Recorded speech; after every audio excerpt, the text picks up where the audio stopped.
Ukrainian special forces destroyed more than 190 Russian attack helicopters, Russia-Ukraine news.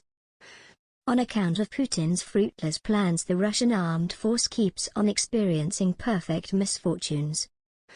190 helicopters of the Russian armed force were halted until Russia proceeds to incur incredible misfortunes.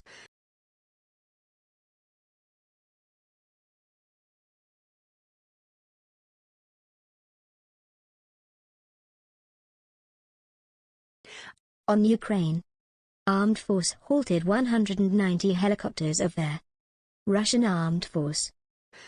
The Russian armed force is likewise encountering incredible misfortunes from this present circumstance and is progressing with decided strides by making arrangements towards Ukraine.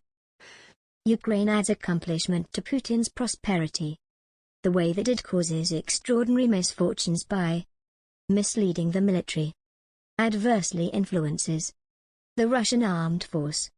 Military still up in the air.